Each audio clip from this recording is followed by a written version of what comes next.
everybody. What's up? Welcome back to another fantastic episode of Hops Geek News. We are a podcast that discusses comic books, movies, TV shows, and of course, we have a beer of the week. Now, we're going to have a guest in the second half of the segment, Lance Lucero. He is a filmmaker, comic book creator, and he's going to come on and chat about some things with us. We're going to talk life. We're going to talk about his inspirations, what he's been doing, and his latest works of art. So we will talk about our beer at that point because it's always better to chat beers with our wonderful guests. But I am Matt. With me is Lauren, as always. You can go ahead and find us by searching Hops Geek News on any podcasting platform. Then go ahead on any social media platform as well. Join the Facebook group, get in on the conversation. And if you really feel so inclined to support the show, go ahead, join patreon.com/hopsgeeknews, where we send you a nice comic book bundle, some stickers. We are going to go ahead and also we're going to be releasing an episode early. So tonight, we are going to be sitting down with Derek Robertson, co-creator of The Boys. He's a fantastic, very well-decorated comic book artist, and we're going to release that episode a week in advance for our Patreons. So get behind that. If you want to subscribe, go ahead. Everything goes back into the show. If you're new to the show, the format is we typically talk what we're drinking. We go into what we've messed up on the last week. We talk about what we have been reading and or watching, and then we get some news before our main topic. So that said, Lauren, what did we mess up on last week? It's not really a mess up, but we've been talking about Bad Batch like it's over, and it's still on. So there's still another 2 episodes before that's over. It's a 16 episode season. I do think it's gotten better. In the beginning, it wasn't really holding my attention, but I do think it's gotten better. So I believe that's all we messed up on last week. You know, I turned it on at work the other day when I was doing a bunch of like stupid admin paperwork, and I started to watch it. I'm only like 2 episodes in. It's struggle with the Bad Batch for some reason. I'm just not really like invested in them, but I'm giving it a chance, trying to get into it. It is excellent television. I mean, there are parts that are really great. There are parts that aren't in the first season. So I'm trying to give it a chance. I know a lot of people are really into it. And then of course I love Star Wars, so I'm surprised I'm not. Yeah, it's one of those, if you don't give it your full attention, I don't think you can appreciate it the same. So it's like, yeah, if you start to veer off and then it kind of loses you. But when I'm paying full attention, I genuinely enjoy it. Yeah, that's true. I'll probably have to do that. I mean, I have a long plane ride coming up here in a couple of days where I'm going to be flying to Massachusetts. And so I'll probably download the episodes on Disney Plus and just watch it on the plane. I feel like that's a really good chance to dive in and get into it. And so I'll do that. But what have we been reading or watching lately? Have you been watching anything good? So I had posted a little bit ago. I found Quick Stops, the comics by Kevin Smith, just released, and I had found 3 and 4. My comic book shop had 1 and 2 for me. I did read them. It's basically 4 little short stories that take place in between the movies. So it's a lot of fun. If you see it in your shop, I definitely recommend grabbing it. There's a story about Randall and Brody. There's a few little different things, and it just kind of like one of them starts during the funeral of the guy who broke his neck. And they talk about that. Man. And yeah, so it right off the bat, it gets very, vulgar with Jay saying things. What's his face? Ben Affleck's chasing Amy makes a cameo, and there's a whole episode about him. So yeah, a lot of fun. Check that out. Obviously Mando. I finished a book called Beer Taste the Evolution in 50 Styles. Ooh. So I love, beer books. It was like a good little bit of history with also some beer education. And it just made me add a bunch of places in Europe that I want to visit to drink more beer. And the last thing I watched was Gotham Knights. So it's only 2 episodes in. I obviously started watching solely because of Misha Collins. And he's the best thing about the show. I don't hate the show, but I do really feel like they are targeting a younger audience. It's targeting the kids. It feels like a CW show. It does have like the end of the second episode, I was like, okay, there's doing a little twists. But Misha's in it, not a huge amount, but a decent amount that I will keep on keeping on solely for him. Yeah, I don't think I'm going to watch it. I've seen some reviews, like Ken from the ODPH podcast. He was talking about it, how it's really not good. And he's someone who really tries his hardest as well. And I'm like, yeah, it's a CW show before saying that it's a WB show. Does that make more sense? It's the WB. Because like I watched Smallville and I liked it. I watched Flash and I liked it at the beginning. I watched, but it's you got the Joker's daughter. You got people like that. It's like, and she's a little too much. I don't know if she just needs time to grow on you, but like they're pushing the Joker's daughter thing too much. And like the Joker did not raise her. First of all, like, but they're using that to fuel her anger. But it's just she was born in Arkham. Oh boy. And her mom Harley and Quinn, her mom or somebody else? No. Joker left her mom for Harley Quinn. So I almost feel like they're like name dropping. They are. That's all that is. That's just named. All right. But Misha's doing a great job. He's so good. Well, it's because I love him. I mean, first of all, he's amazing. So I'm not diminishing what he can do, but also he's an angel of the Lord.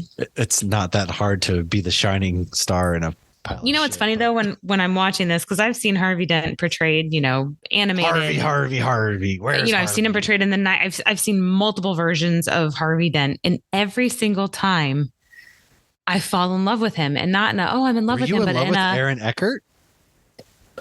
Here, I always trust Harvey. Dent. Gotham's White Knight. And I know that he's going to turn bad, yet I still trust him every single time. Even the cartoon version I trusted in The Long Halloween. Oh, man. I was like, this is a good guy. And I know what's going to happen. We're worried about you. They get me every time. When good guys go bad. Anyways. I got a type. And when you get to a certain season in Supernatural, you'll see that even more. Oh, boy. Well, I will get there eventually. Did you watch anything else before we get into what I've watched? No, sir. Okay. Well, first things first, Ted Lasso season 2 is out, off and running. I have been caught up. Lauren is not. So my spoiler free thoughts are this show continues to bring the emotional heat. It is so good. I don't know how a show can be so good, so therapeutic, and just so genuine. It's everything they do. Jason Sudeikis. He's an angel of the Lord too. He is. And then just in this episode alone, it was just like, oh my God. Even with Roy Kent, they even got lessons with Roy. And I'm just like I don't know, man. It's so good. This is You mean so Hercules? Sad. Yes. You mean Huncules? It's so sad that this is like the final season because I don't want this to end ever. And it's just so rich. Better to end it nicely than to fuck it up. I know. It's so good. Apple TV. Look, folks, Apple TV is kind of where it's at as far as shows because I finished Shrinking like we've talked about. And that show is made kind of by the same creators. And God bless. If you just want to cry profusely for 30 minutes, you need a good therapeutic cry session. Go watch Ted Lasso. Go watch Shrinking. And you're just going to feel so much better. You really will. I don't know if I've cried during Ted Lasso.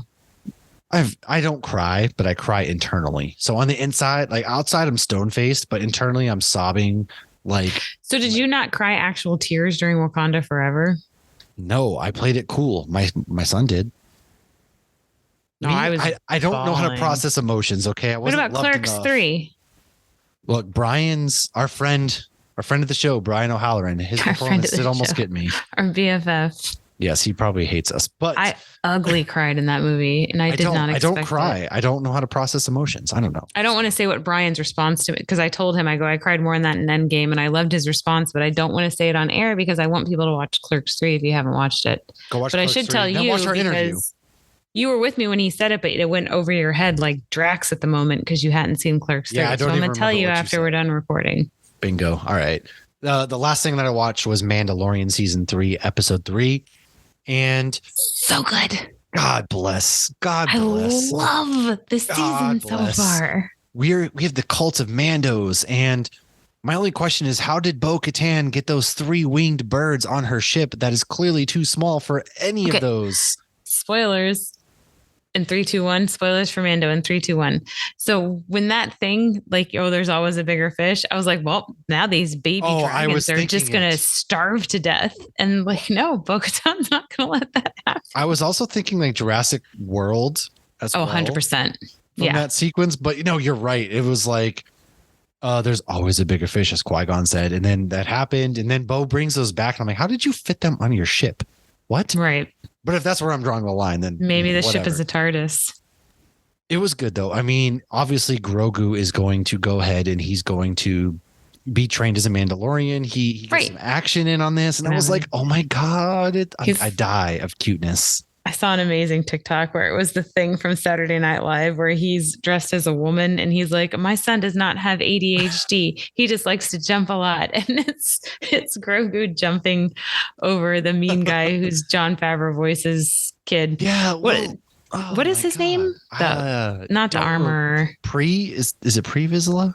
Oh, it might be. They called him something different in season 1. It is something Vizsla. I think it's Pre Vizsla. And oh my god, it's every time Bo is just like, your son. I'm like, oh my god, they are acknowledging this right now. I can't. He says I'm his ward. We didn't even get to the part where we see who Grogu gets saved by, and it's none other than Ahmed Best. So when that opened, I was like, I know this guy. I know this is important, but I don't know this guy. I did not know who that was, but I knew it was important because they gave you a moment to reflect. It's Jar Jar Binks, the actor of Jar Jar Binks, who was pushed to the brink of suicide at a point by Star Wars fans. Those Star Wars fans should be ashamed of themselves. Yes. He's back as a freaking Jedi. And he saves Grogu, and he dual wields lightsabers. Not a Sith Lord, but a Jedi. And it's just make that clear. Oh my god, it was so. And he was whipping that speeder around. He escapes on the ship, and I need to know what happens to him.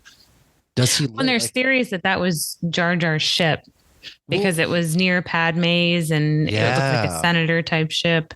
Well, like I need to know how did they get separated? What happened?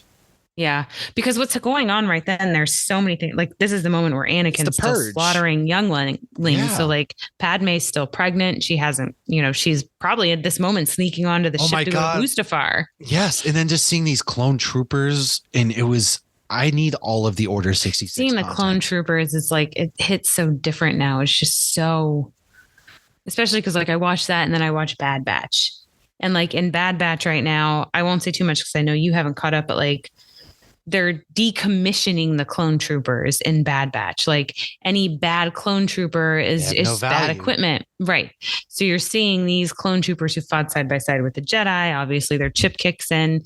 Now they're murdering all these Jedi, including the younglings. They have no control. But these chips are clearly deteriorating, or their personalities kicking in or something. And they're questioning orders, and they're getting like sent off for it. So it's tragic on both sides. It's the clones are that's the beauty of Star Wars, is that there's so much tragedy and beauty and just this is why I love Star Wars, folks. And I need to read those Aftermath books. That's the next thing I'm reading, because I keep hearing about the Aftermath books and them relating to what happened with Mando.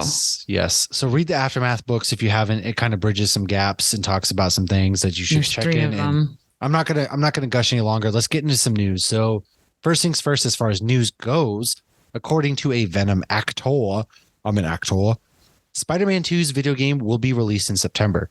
Now, I was confused at this because they were just advertising it as Spider-Man 2. I'm like, Spider-Man 2? What? So it's a PlayStation. Yeah, I Googled it. It's awesome. It's amazing. Some of the best video games. And then the last game introduced Miles Morales.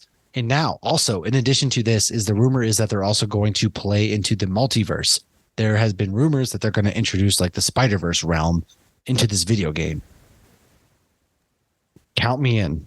I can't wait. If it comes out in September, you damn well best believe that I will be pre-ordering this and playing it as soon as I can. Speaking of video games, Jedi Survivor drops April 28th, which is the sequel to Fallen Order, and which you can get for like $5 on the PlayStation Network right now. It's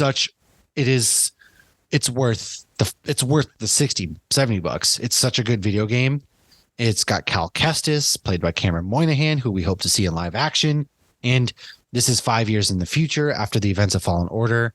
So make sure you kind of get on that game because it's amazing. It truly is. And when does it take place in the Star Wars universe? It takes place in between episodes 3 and 4.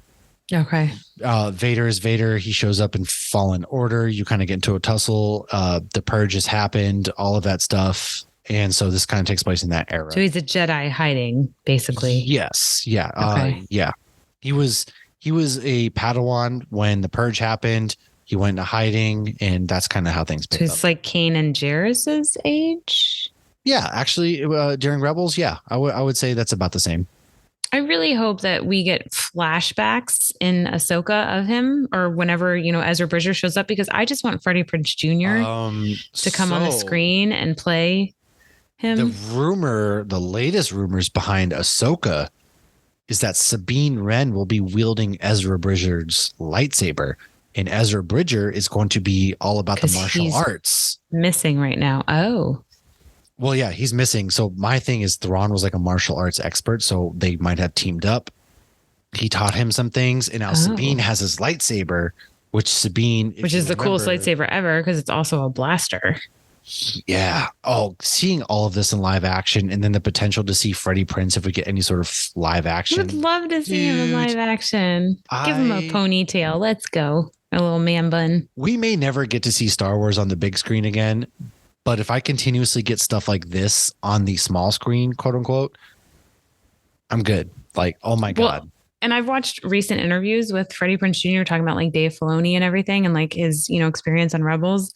And I am loving hearing it. And he said like Dave like told him about like his Mandalorian story and how he wanted to do a story about Mandalorian. So that's amazing. But I have a quick side note and then we can go back into news.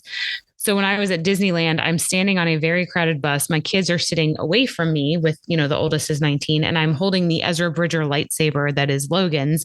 And the lightsaber keeps falling out. And I don't know how to put it back. And I'm standing holding the thing going back to the hotel after a very cold, wet, rainy day at Disneyland. And this random like 8-year-old sitting in front of me, and he literally just pushes the lightsaber all the way in and it clicks. And he goes, I was like, thank you. He goes, I have the same lightsaber. And you're just like, oh. I was like, thank you so much. Because I didn't know how to make it stop falling out because it's a blaster too. So you have to like click it all the way in and then flip. It's a really cool lightsaber though. I'm all about it. I am all about it. It was just funny. So thank you to that random 8-year-old who definitely doesn't listen to our podcast. You are amazing. I hope you find this one day and you get the recognition. If you were on the bus during spring break 2023 and you push some random lady's lightsaber all the way in, I appreciate it. Cheers. This beer that you won't be able to drink for like 13 years is for you. Probably more than that. Yeah. So he was adorable. Ash and Pikachu's last episode airs March 24th. Pokemon fans, this is coming to an end. If you're like me, you're going to check it out. However, this is not anything in the same, but Shazam. We all know Shazam came out last weekend. It hasn't been doing well in the box office. I liked it. A lot of people liked it. Well, there's been a lot on Twitter and Facebook and TikTok that's like, X, Y, and Z happened. And it came out to The Wrap had an article that was like, The Rock blocked any JSA members from appearing in Shazam. And then also The Rock wouldn't let Shazam be in his post-credit scene, which is why Superman was there. And Zachary Levi basically took to Instagram and Twitter and was confirmed this as such. And which is crazy. The Rock just, you have Black Adam and Shazam. Like this, how do you not let them ever meet? And the fact that we're never going to get to see any more Shazam things probably for a long time sucks. And The Rock was being The Rock, and it sucks. As a DC fan, we can't ever have anything nice. It is so exhausting sometimes. It really is. And the discourse is so tiring. So David F. Sandberg, even himself, took to Twitter this week and was basically like, I can't wait to disconnect from the online discourse about superhero movies. I'm tired. I'm stressed. I'm exhausted. I want to go back to horror movies. And us as a fan base, we need to stop this crap. Like, don't attack the actors. Don't attack the directors. If anything, like the studios are the problem. Shazam didn't get really good marketing. And then also like Big Brother. Yeah, it's just, I don't know. So we're all just ready for the Flash to hard reset everything. I'm going to drop that at that. Otherwise, I will go on a 45-minute rant. And then my last bit of news is that Mobius, aka Owen Wilson. Wow. I really hope this is, Mobius. I thought it said Morbius. I was like, please don't let this be true. And then you said Owen Wilson. Okay. I redact that statement. Yes. Owen Wilson, Mobius, as you know, he is allegedly going to be in Deadpool 3. So it's looking like that Wolverine. Make sense. I mean, it's looking like Wolverine and Deadpool are going to take on the TVA is what it's kind of sounding like at this point. Sign me up. Sorry, Loki and Mobius. I'm team Wolvie all the way. I feel like they might be in for themselves. Wolverine's not coming out alive, or whatever's going to happen with him. Deadpool was somehow going to get trapped in our universe. Sweet. But man, Owen Wilson meeting Deadpool. Oh, who would have thought? That'd be amazing. Oh my God, it'd be so amazing. And just Wolverine in the background rolling his eyes. It's wild. You know what's going to happen? This is going to be the end credit scene. It's going to be Deadpool and Mobius on a jet ski. Having a sandwich. No, on a wave runner jet ski, just off into the sunset. Apparently. But yeah, that's all the news I have. What do you have? So Daredevil Born Again has begun filming. Yes. The directors of Everything Everywhere All at Once are working on the Star Wars show's Skeleton Crew. Double yes. They are Oscar-winning directors. And my last piece of news is Ghostbusters Afterlife sequel has begun filming, which we talked in our first episode of the year about Ghostbusters coming out in like December. So I don't know if that's still going to happen with that set date. Way. We shall see. It'll come out December of 2024, if anything. I'm excited. I liked Ghostbusters Afterlife a lot. And you didn't cry. Did you cry in that one? No, I don't cry. Okay. All right, you're like Chandler Bing. I'm broken. You are a shell of a human. How did you not cry in Ghostbusters Afterlife? Because I wasn't loved enough as a child. I don't know. I used to not cry in movies. Now all these movies get me, man. I just don't. Okay. It's a problem. And anyways, that's all we have for news. We will be back in just a second. We are going to talk with Lance Lucero, the creator of Bob, the non-union psychic. It's a fun supernatural comic book with a lot of comedy, a lot of action. And so we'll be back in just a moment. Enjoy. Hey everyone. I don't have much time, so I'm just going to get right to the point. My name is Jordan Arith, and I host a podcast called Hop Heroes. Myself and two of my good friends discuss comic book stories while drinking delicious craft beer. You can find us on... What's up, bro? What's going on here? Oh, hey Zach. JR, how's it going? It's going well, man. What are you up to? Oh, nothing much. Just talking to myself, practicing lines. You know the drill. Oh, really? Because it sounded like you were recording the promo without us. And I'm just really confused as to why you would go and do something like that. I wasn't recording without you guys. And why did you knock when you came on? It's a podcast. That doesn't even make any fucking sense. Hello, everyone. This is Zach Barlow, the host of Hop Heroes podcast. You're not the host. I am joined weekly by my counterparts, Jordan and JR, and we will break down Great Brew and discuss the comic book universe. You can find me every Wednesday on all podcast platforms, and these guys will be there as well, I guess. This is probably why he didn't want you on the promo, Zach. I'm the host of the show. Welcome back, everybody. As I said, we have a really great guest. Lance Lucero is here to join us. He is of Warehouse 9 Productions. We are going to talk about his comic book, Bob, the Non-Union Psychic. And before we get there, of course, Lauren and I promised to chat about what our beers are. So first things first, I am drinking from Monkless Belgian Ales out of Bend, Oregon. It's called a Hazy Day in Brussels. It is a double dry hopped Belgian style triple ale. Comes in Ooh. Belgian triple. You're going hardcore. It doesn't taste like it, though. It does not. I'm on vacation until the best ones don't. So, yes, it does not. It's 8.6%, surprisingly, and inspired by the grand place in the city of Brussels and its hazy days with a nod to the New England haze craze. This ale is brimming with a juicy tropical and citrus hop profile. Man, I promise I can read, folks. While delivering flavors of a classic Belgian triple, Belgian Pilsner malt fermented with Trappist yeast and double dry hopped on Citra, Eldorado, and Mandarina, Bavaria. Yeah, out of Bend, Oregon. Wicked good. I like it. It doesn't taste like the 8.6. That could get pretty dangerous if you're drinking multiple, but I'm not, luckily. So, Lauren, what about you? I also got a hazy with Citra and Mosaic hops brewed by Distill Brewing in Illinois.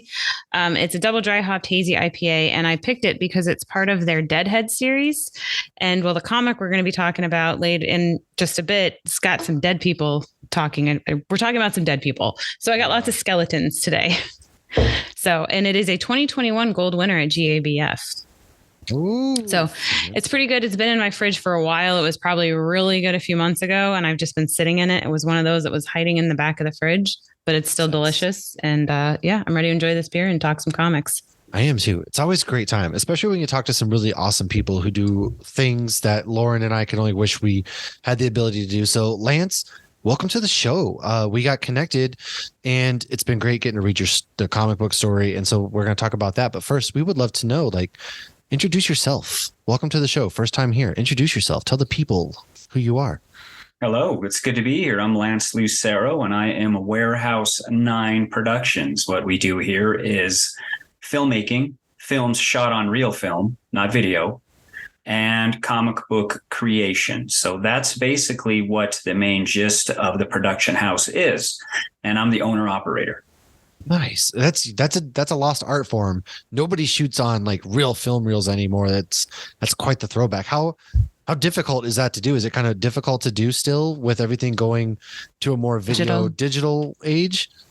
Not at all. It's a big misconception. Just because of the HD invasion, it's kind of put a crimp in the style of actual film, which has been around for 130 years. So the techniques are tried and true. I mean, it's no different than it was way back when. The technology is sound, and of course, it looks better, and it's true cinema. Video has its place, but cinematically, I don't believe it. So I'm sticking with what is tried and true. Do you see film coming back in a way that records are coming back?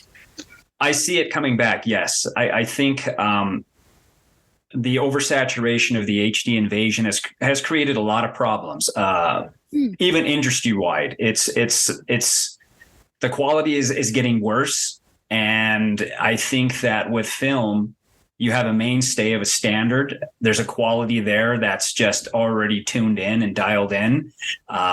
And plus, it's true movie making. It's true filmmaking. So, there are a lot of people out there calling themselves filmmakers that shoot video, never, ever shot a frame of film in their life. And unfortunately, us real filmmakers are lumped into that category now. And we're trying to say, no, we don't shoot video. We shoot real film. So that's the category you need to look at. Yes, it's visual motion, but they're two different formats. I believe it's going to come back. The renaissance, I think, is going to happen because too many people are just shooting anything they can on HD. They pick up their phone. They're now a filmmaker. Not true. Right. They get their cheap DSLR camera from wherever. Now they're a filmmaker. No, you're not. I think the renaissance is going to happen. And I think we're going to see some really cool stuff in the future. Nice. Yeah. Oh, go ahead, Lauren. I was just going to make the comment. I think it's really funny. I never had a record player, but my daughter does. So it's my parents have given my daughter their records, and it's fun to see that kind of stuff come back, and it's coming back for a reason. So it's kind of neat to see it all go full circle. Do you ever have issues with having to get film? Because I've heard record companies are getting backlogged with all of a sudden having to make records again. Not at all. I mean, the outlets, there used to be more outlets, even here in Colorado, but it's on the upswing because we're going to get a processing center again. Scanning could be anywhere, but I have good scanning opportunities here in Colorado. And the film itself, I order it either from out East Coast, West Coast, doesn't matter, whoever has the best deal. And it's not hard to find. No, not at all. It's just you have to do your research. That's your palette. So you don't just throw up a camera and hit record. You say, okay, if I'm going to make a film, what is my palette? What's the canvas? What am I going to paint on? Your film stocks, you need to know, you need to understand. Your cameras, you need to know, you need to understand. It is a craft.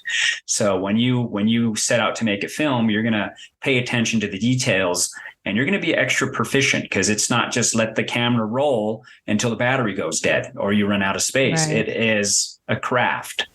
So the materials are not hard to find. The cameras from Super 8 to Double 8 to 16 to 35, they're all out there, and they're all designed to last a lifetime. There's no shelf life like all the electronics today. Right. Everything new has a very short shelf life. Yeah. Yeah, they do. Oh my God. I just had to get my iPhone replaced this past weekend. It was it just all of a sudden wanted to stop charging. And I'm like, it's been 2 years. What are we doing? This stuff should be lasting longer. Wasn't that was a joke in the Unstoppable Kimmy Schmidt? A new iPhone came out today, but this is just going to stay, and it just falls to pieces immediately. Right. But right. Yeah. I think that's really cool. That was when I was, looking at your website, I was like, this is interesting because I never really thought about it. I was just, you listen to because I'm not in the industry at all. But you listen to things and you're like, oh yeah, the first couple seasons of Supernatural on film, and then they switched to digital, and like that was that. It never sounded like it was an option. It was just, this is what we're doing now. But I'm sure for bigger studios too, like you said, you can't let the camera keep rolling. So I'm sure there's a cost efficiency as well that goes into it. Absolutely. And it's a big misconception about what's cheaper.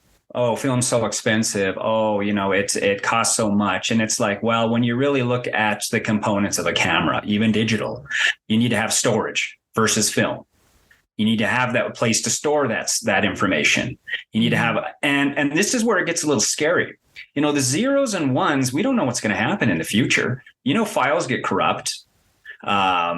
Anything can erase a drive. But a film negative can last a lifetime if you take care of it. I have negatives that go back 25 years plus, and when you scan them, they look like they were shot yesterday. So I have an archive of my material. My material isn't going to disappear overnight. It's not going to disappear. I always have that celluloid to go back to. Whereas the HD, no, they don't have that. But now they're saying, well, we'll scan it to film and archive it. And then they call it a film. And it's like, well, no, that's a cheat. You're scanning it to film. You shot it on HD. They're two different components. Interesting. Absolutely. So even when a person says that when they're shooting their video, well, we shot it on black and white. No, you didn't shoot it on black and white. You shot it in color and you put a filter or desaturated it in post to make it look black and white. Versus filter, right? Yeah, I bought the black and white film stock. I know how to photograph black and white film. I'm a photographer. Therefore, I shot black and white film. It's true. Mm-hmm. So, we live in the age where anybody can invent their own truths. And if a handful of people agree with it, it's a true. thing. That's right. Yeah. So how long have you actually been, you mentioned you got film from like 25 years ago. How long have you been shooting your own films into this kind of world and industry? Since the early 90s. The idea was I practiced on video, and in the old days, I'm dating myself now. Before the intranets, before podcasts, we had public access television. Yes. So when you were in public access, you were a star, especially in your hometown, because you're getting showcased. That's video. Then the idea is, look, if I want to be a real filmmaker, I need to shoot a film because that's what they're looking for. They need to know if you know color temperature. They need to know if you can do sync sound. They need to know if you can hold a production value budget. Sure. So I said, that's what I need to do. That's what everybody's doing. And it's the craft. So that's what I exercised on. Did a short film, which helped me do a feature film called Hunting for Fish.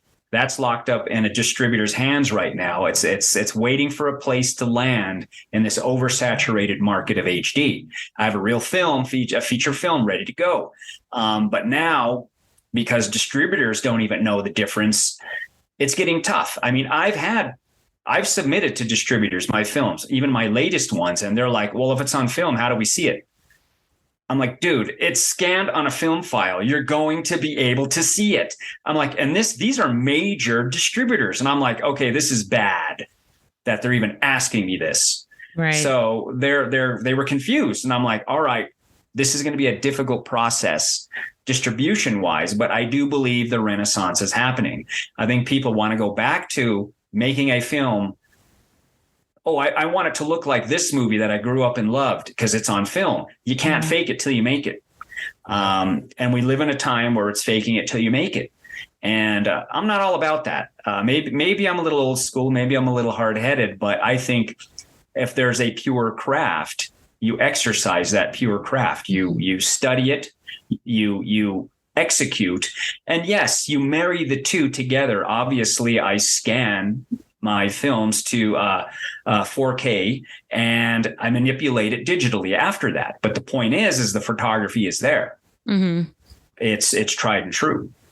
Well, it's like if you look at WandaVision, they actually used the techniques from the 50s and 60s for those first couple episodes. So everyone was like, oh, how did you do this? We literally used pulleys and did exactly what they did back then to give it like that authentic feel for old school technology, so to speak. But yeah, I thought that was really interesting. But before we go too off the rails, we definitely want to come back around to this, the comic book. So we usually start with all of our comic book creators. What is your geek origin story? So how did you, basically, what was the first step that led you to creating your own comic book? Going back again, cinematically, it was all about movie making. It was about filmmaking. So Bob Non-Union Psychic started off as a screenplay. And we're going back to about 2000 after I had finished my feature, and I was writing more screenplays, trying to get them on the table at certain studios and agencies, which happened. So Bob landed on a few tables. I was young. I'm an unknown. I'm unrepresented. I'm a risk factor. So basically, I was killed with a lot of kindness. The script is great, but we can't do it. We don't know you. You're not in our system. So we have to pass. The script is great. Oh, but it's going to be way too expensive to produce. We're going to have to pass. So I kept hearing that over and over again and thinking, okay, well, this is the dream project. So going back to, I think it was 2015, 2014, I hooked up with an old screenwriting friend of mine, Adam Voley, who was the co-writer and editor on Bob. And he was the comic book guy. I said, hey, look, let's get this. Let's make something out of this, the screenplay. Let's condense it into a book zero and just tell kind of an origin story. Let's see what we can do with this. And he was game, and we were off and running. Nice. I will say one of the things I really liked about it that I didn't expect, like, it's funny. So it's got a great story, but it's also really funny. Like, there was a couple times I laughed aloud. I don't want to say why, because I don't want to spoil it for anybody who's going to go out there and check it out. Go ahead. Well, I think that coming from the screenplay world and kind of primarily capitalizing on comedy, I guess, in a lot of my projects, that's one thing we needed to translate to the comic book, kind of like a sitcom. So I based the structure off like a 30-minute sitcom and said, okay, let's script it as such and try to execute it in comic book format to see how that flies. So, the dialogue is important. And what we want with Bob is that you're going to sit down and you're going to read this book. You're going to read it. You're just not going to blow through it. Some comic books, you just blow through the 22 pages and it's like, is that it? No, with Bob, it's going to be literary. You're going to read it. And you're going to stop and look at the art. So hopefully people take time and enjoy the book. So, that's old school. That's what we were thinking. The idea was to get this to print. The idea was to get a book in people's hands. And that's what happens with ASAP. You get a hardcover book, you get a prestige book or a paperback. You flip through the pages, you read it over and over again. If it's on your shelf, you grab it and you look at a couple pictures. Just like old school comic books that you'd have stacked on your table or your desk. You just grab them and just, okay, I'm just going to flip and look at this wonderful art. Yeah, definitely done that. So that's what we were after, to create a high quality graphic novel that can rival any of the big studios out there, but independently. It looks good. It's written well. It's entertaining. That's what we were after. We set the bar extremely high, and we didn't settle till we got the finished product the way we wanted it. And so go ahead, Lauren. Go ahead, Matt. I've been asking a bunch of questions. No, I was just going to say you're 100% right. The way that you can kind of marry the two, right? It's a lot of times I find myself in reading a comic book, it's, I'm kind of lost in the art. Don't really worry about the words, or vice versa. You're like, I'm really interested in the dialogue, the art. But what this does really well is it marries the two.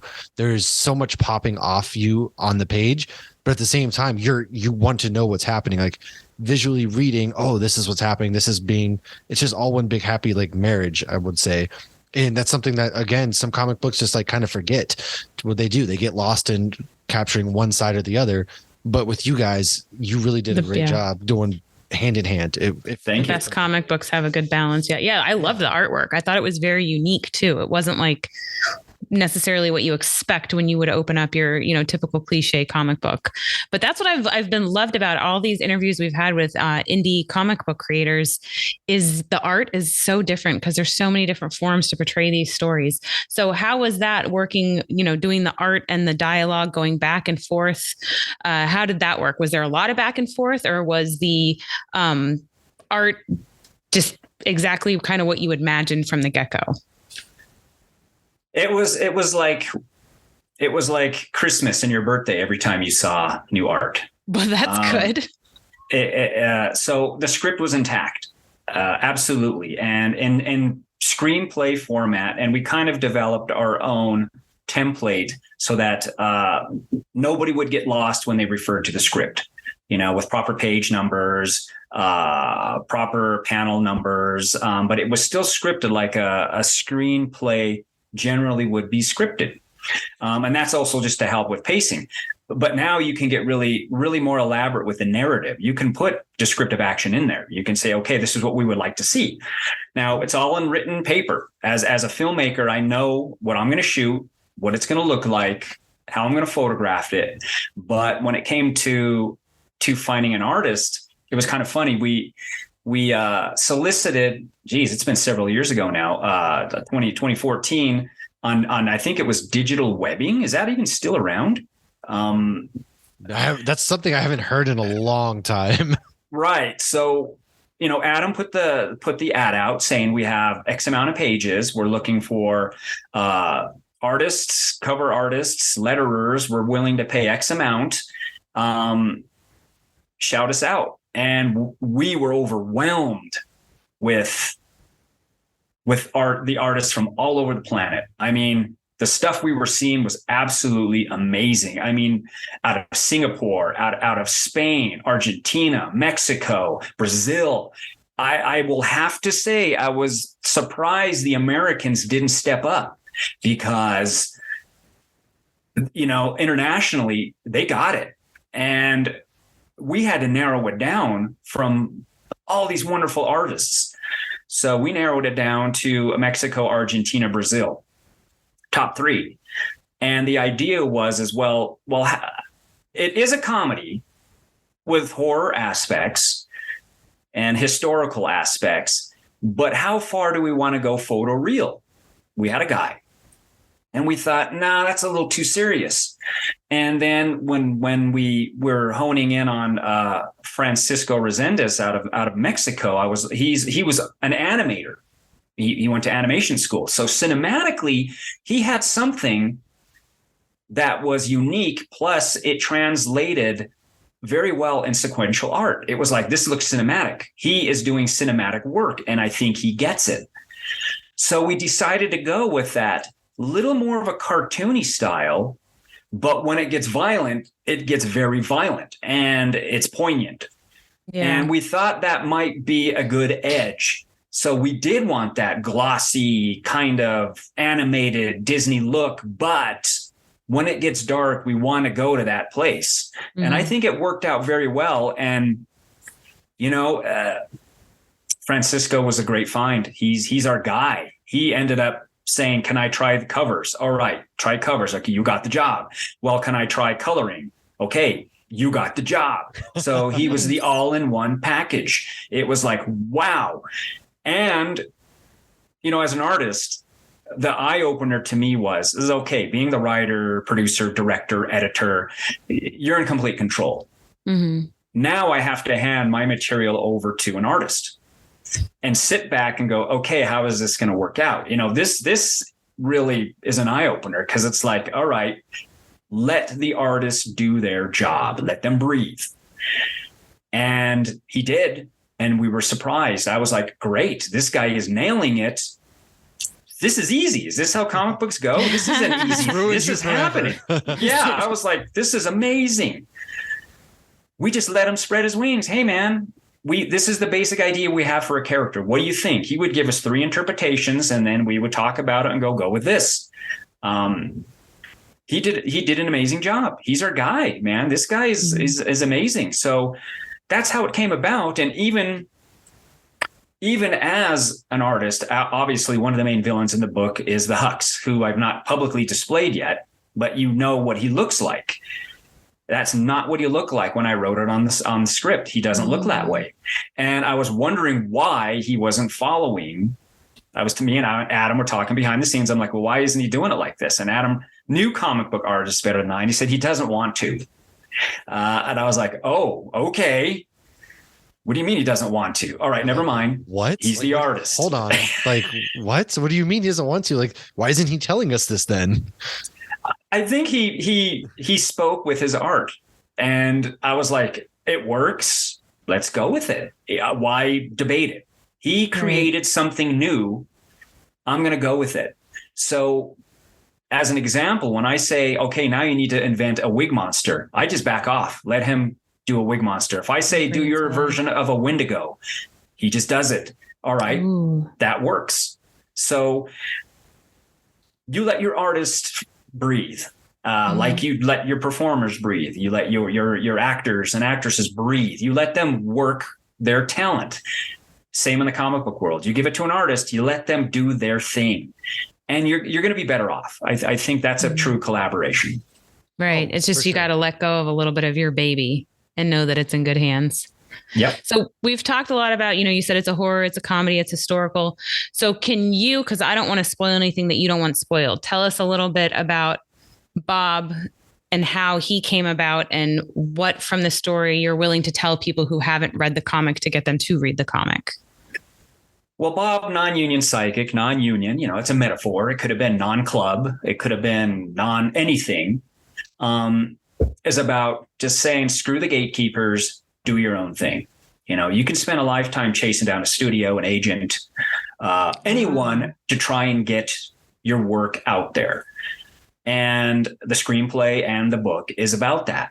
You don't need to wait around to do what you want to do. Just do it.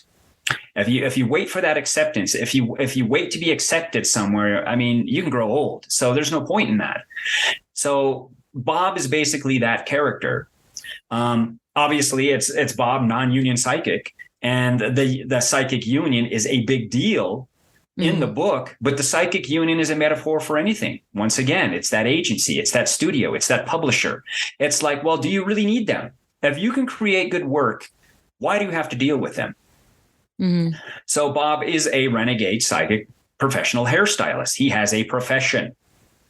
I love that was his real profession too when it first started out. Because when I watched the preview, I was like, why does he have scissors? And I was like, oh, okay. And the idea is a fun little twist. Yeah, and the idea is like he has to have a profession. I didn't want to pull pay the bills. Right. And I didn't want to pull any cheats. He can't be a super lawyer. He can't be a billionaire playboy. He can't be, he doesn't have a fortress of solitude or a bat cave. He's got his barbershop that he runs, owns, and operates. Mm-hmm. And that's his bread and butter. He's talented. He just happens to have a natural sense of energy around him. He can see more, he can feel more, and it's somewhat of a hindrance to him, but it's in his blood. It goes back as far as he can remember in his family bloodline, 1,000 years. So he's the standout guy that has the talent. Interfamily, families can encourage us in good ways and in bad ways. We all know this. So you have his great grandfather that wants him to get into the psychic union. Look, do something more with your life. You can be a rock star. But he's like, do I want to be a rock star? Not really. I cut hair. The argument is, but you have a natural talent to help people. Well, I am helping people. I'm making them feel good about themselves when they go out into the world. No, you're missing the point. You can help the world by using your psychic talents. So you get that really good conflict between family obligation and actually true talent. So I think everybody can identify with this. Doesn't matter what profession you're in. You strive to get to a certain place. But once again, if you allow the gatekeepers to hold you back, you're only holding yourself back. So that's what Bob's about. Plus, it's an adventure. It's fun. It's designed to make you laugh. I'm glad you said you laughed. You read it, you laugh. Hopefully you can identify with things. This is the fun part about it. Yeah, it's nice. It really is just like fun. plain out. And I'm watching Supernatural for the first time. And so when I started to read this and I see the characters Bob, he's fighting, supernatural things. I was like, holy crap. It's like I'm reading a Supernatural comic, but They were definitely Bob gave me Sam vibes because it was kind of like he was hesitant to kind of get into the family business, so to speak. Exactly. It took me years to get him to watch Supernatural. I don't know if you're familiar with the show at all, but he just started it and he very quickly got into it. So it's hilarious to hear him say that. Everything's a Supernatural reference now. He made fun of me for 2 years for it, and now he's doing it on his own. So speaking of Supernatural, not the show, but in general, have you always been into kind of the supernatural stories? Have those always entertained you?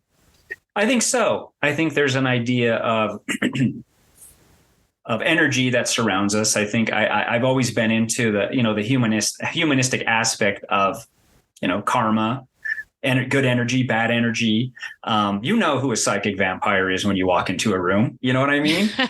And you have to be able to throw up your psychic shield and say, this person is not going to affect me. Moving on. It's something that it's a character study. It's a humanistic study that I think is fun. And of course, it can take itself to other heights in the way of the real psychic world. So I think that's the fun part of it. And it does marry reality with fantasy. I think a lot of people, once again, can identify it. I mean, if you look into the book, certain characters, you can see their aura around them, whether it's blue or red. Are they warm or are they cold?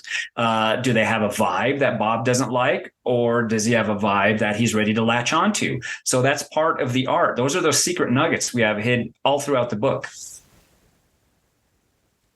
Nice. Now, I also know that there is a spin-off comic coming to this. Do you need to read Bob first, or is it going to be something that's totally on its own?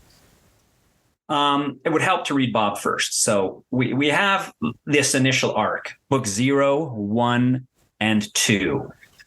We still kick ourselves for doing the 0 sometimes. It's very confusing, this origin thing. But many comic books have done it. Yeah, we did it as an experiment. And then when it was taken off digitally, we said, okay, let's do a book 1, and then let's do a book 2, and let's complete a story arc. And since then, yes, Adam and I, we have written three more episodes. I think it's good to go in a batch of 3, plus a spinoff that I did of the Maya Theater Troupe. So in the book, if you remember the origins of Gramps and his troupe, that would be the comic book spinoff of Bob. We're going to go back like 50, it's 60 like a prequel years. Almost. Okay. Somewhat, I want to do paranormal, the Beatles. These guys are rock stars, jerks, but they get the job done. They specialize in drinks and food and fashion. It was a different era, a different time. So that's the spinoff. But now what I'm doing is I'm doing an actual film spinoff of the graphic novel. So I'm in post-production now on Coiffier Extraordinaire, Waiting for Legros, which is going to be the official film spinoff of Bob Non-Union Psychic. So I've been working on this thing for about 3 years. Cool. Because how do you bring 17th century France to Colorado? Well, we have miniatures, we have paper cutouts, we have puppets, we have real wigs, real fashion, we have everything you can imagine, all old school film techniques mixed with digital effects to make a new one-reeler, 12-minute short based off the Bob book. So basically, I'm doing my own fan film, my own IP. I'm not taking somebody else's IP and putting a spin on it. This is my film based on my material. And what better way to have a 12-minute commercial for your graphic novel? That's a really good idea. That's awesome. I mean, it's kind of like the Kevin Smith method in a way where it's like, hey, you know what? You got to take a chance on yourself sometimes. And if nobody else is going to do it, then, hey, you know what? Get the job done yourself. Show that, you don't need these big, a lot of people kind of box themselves in thinking, oh, in order to do X, Y, and Z, I need these big companies, these big corporations, especially when it comes to things like filmmaking and comic books. But that's not the case. Like you're showing it right here with Bob.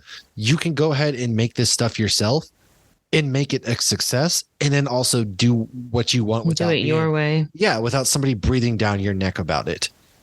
Absolutely. That's independence. Yeah. Where can people are people going to be able to find the film? Where will they be able to once it does come out?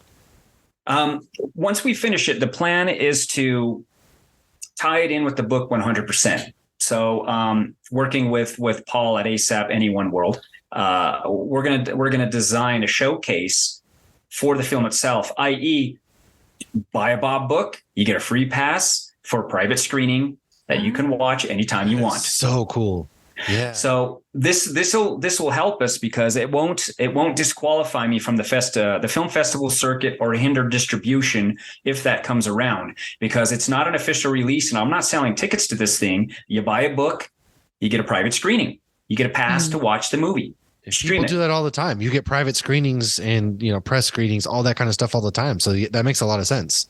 Right. So that's how I'm going to plan on doing it. Plus we're going to hit the festival circuit like we've been the last, since 2019, even during a pandemic, with my last one reelers. It's all about hitting that scene. It's all about getting it in front of a live audience. You're in front of a live audience. Once again, I push the book. Hey, you want more? Here's the book. When I'm on stage, right. This is it. You want more? Here's a book. And then you'll get your pass to see it indefinitely. Right. So and cool. Nowadays, when we as the audience like something, we want more. That's why everything's a universe now. Yeah, that's true. And what kind of film circuits do you have coming up on the docket for where people can maybe find you? I haven't submitted this film yet because it's not done. But I'm waiting on pending festival dates for my other two films, The Last Resort, the Western, and The Unmentionables. So I won't even get those notifications probably for another couple of months. But as those come in, I announce them. I'm like, hey, we're in Austin, or we're going to be in San Antonio, or we're going to be in New Jersey or Las Vegas. So usually as that happens, I announce it.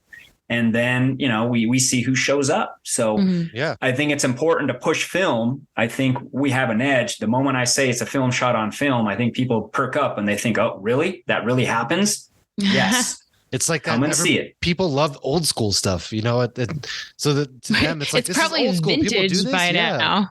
To a lot of that crowd, it's like, oh, let's go check out this vintage style. But it's like, hey, whatever gets them in the seats, and then they can kind of see that this is still a thing. It never daughter went anywhere. Called something of mine vintage, and I'm like, it's not vintage, Keely. She's like, well, it's 20 years old, it's vintage. I'm like, but yeah, whatever. If it's cool to do, then and it is cool, that's awesome.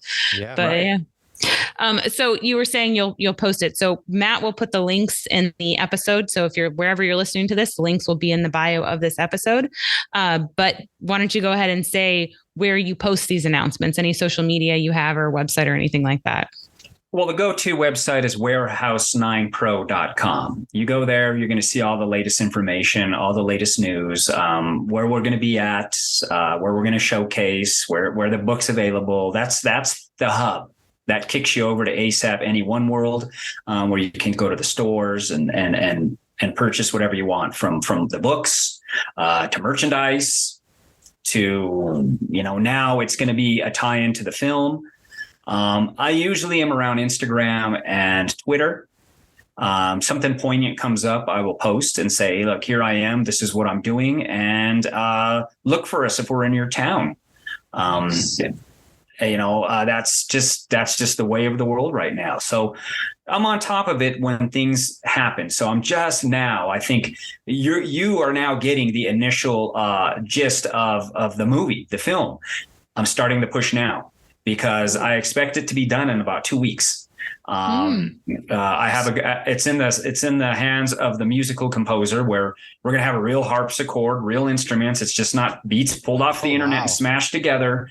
The film is going to be like everything I do, organic. Although this is heavily stacked digitally. When I say stacked, that means if I shot green screen, which I hope I never do again, I hate it. But I shot a miniature set with people in front of a green screen, and then I integrate the miniature set into that shot because it's still film on film.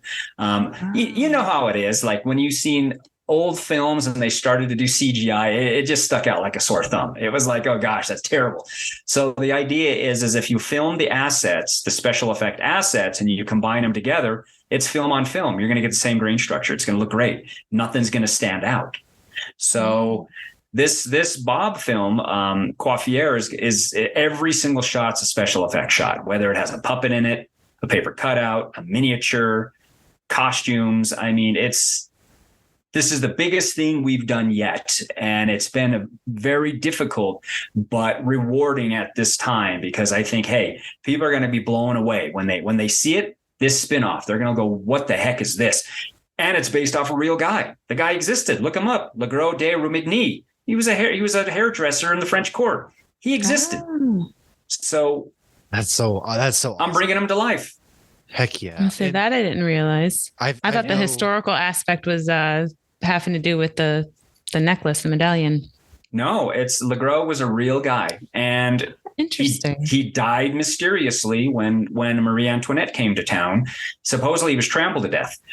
Oof. That's why we invented this whole persona of, well, maybe he was a paranormal adventurer and something else was happening. I love that so much. We took a historical element and we added fantasy to it. I love that so much. That's really incredible. I mean, I know you even go to Comic Cons once in a while. I saw that you've been to MegaCon a couple of years ago. Lauren is going this year, so hopefully we can catch you on the Comic Con circuit to help screen some films and catch some of these amazing films. And I hope to, once you announce, maybe hopefully get to one of these, because it sounds awesome. I'm fully immersed in this book, and I personally want more. I know that, and so hopefully everybody listening, you as well, definitely pick this up. Lance, as we get ready to wrap up, what final thoughts? Do you have anything that you really want people to know about you, the book, or anything within the Warehouse 9 realm? Yeah, I mean, we're available. We're showcasing, film production, comic book creation. So it's all about independence and retaining your ownership in your IP, but still getting it out there into the world. Mm-hmm. One thing being, don't forget about the physical aspect of art. Okay. We have digital, yes, up the yin yang, and it does what it needs to do, but to have and support indie, try for that physical aspect of your media, because I mean, you're going to appreciate it more, I think. Absolutely. But bottom line, check Bob out. I think it's relatable to a lot of people. I think it's fun. And we worked really hard on it, just, not to cheat an audience, but to give them a high dollar piece of art and entertainment. And you can't sell your audience short. Although, you may not necessarily give them what they need, you're going to entertain them because maybe they don't expect what you're going to give them. And if you can do that, make a person laugh, that's all I need to hear. I made somebody laugh. There you go. Nice. Absolutely. And I mean, I am 100% with you.